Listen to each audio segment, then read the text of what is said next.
เอาล่ะทุกคนเตรียมตัวให้พร้อมสวมหมวกนักสำรวจแล้วมาดูเรื่องราวของสุนัขตัวน้อยผู้กล้าหาญที่ต้องเผชิญหน้ากับโลกอันกว้างใหญ่เพื่อหาทางกลับบ้านจะเต็มไปด้วยความระทึกใจความประทับใจแค่ไหนฝากกดไลค์กดติดตามแล้วมารับชมรับฟังกันเลยสปอตลูกสุนัขซามอยสีขาวตัวน้อยผู้ร่าเริงต้องพลัดหลงจากครอบครัวในป่าใหญ่ที่ไม่คุ้นเคยการเดินทางกลับบ้านที่เต็มไปด้วยอุปสรรคอันตรายและมิตรภาพที่ไม่คาดฝันกำลังจะเริ่มต้นขึ้น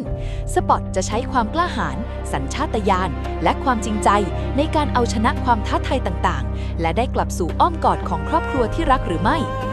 แสงแดดยามเช้าสาดส่องผ่านหมู่ไม้หน้าทึบเสียงนกร้องเจี้ยวเจ้าในป่าอันเงียบสงบภาพของป่าที่ดูงดงามกลับซ่อนความเร้นลับเอาไว้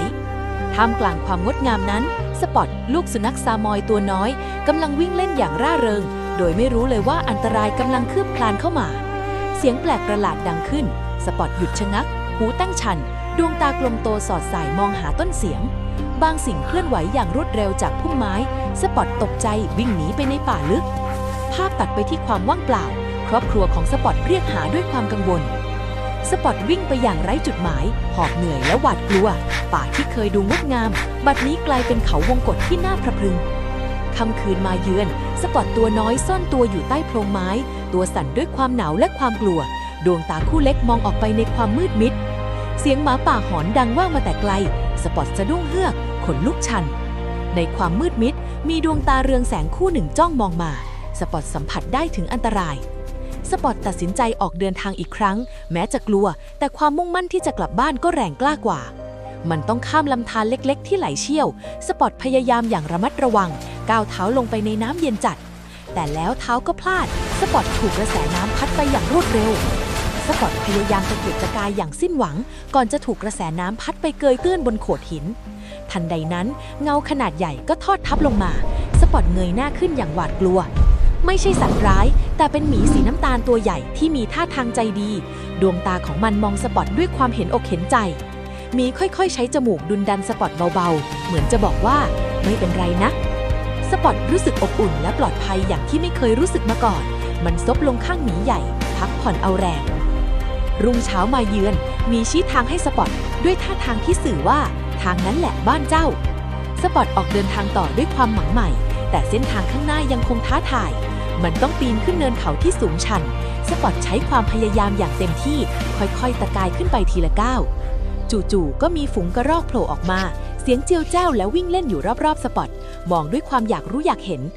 แต่แล้วเสียงฟ้าผ่าก็ดังขึ้นฝนเริ่มโปรยปรายลงมาอย่างหนักสปอตรู้สึกหนาวสั่นอีกครั้งมันวิ่งเข้าไปหลบใต้ต้นไม้ใหญ่ที่ล้มขวางทางดวงตาเศร้าความเหนื่อยล้าเริ่มกัดกินภาพย้อนไปถึงความทรงจำกับครอบครัวใบหน้าที่เต็มไปด้วยรอยยิ้มความรักคือแรงผลักดันให้สปอตก้าวต่อไป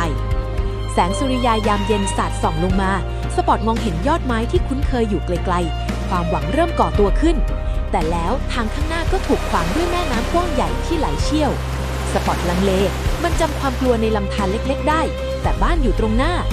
ในที่สุดสปอตก็รวบรวมความกล้ามันกระโดดลงไปในแม่น้ำมันว่ายน้ำอย่างสุดกำลังต้านทานกระแสน้ำอันเชี่ยวกราดใบหน้าเปื้อนความมุ่งมั่น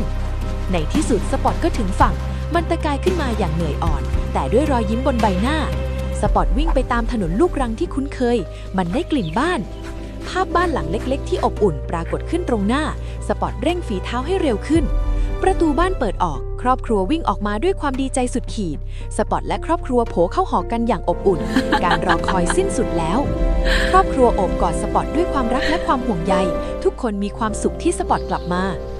สปอตผู้กล้าหาญได้กลับมาอยู่ในอ้อมกอดของครอบครัวอีกครั้งการผจญภัยครั้งนี้สอนให้มันรู้ว่าไม่มีที่ใดอบอุ่นเท่าบ้านจบบริบูรณ์แล้วนะคะท่านใดดูมาจนถึงตรงนี้แล้วกดไลค์กดติดตามให้กันแล้วขอให้มีโชคมีลาภในวันที่1และ16นี้นะคะแล้วพบกันใหม่ใน EP หน้าบ๊ายบาย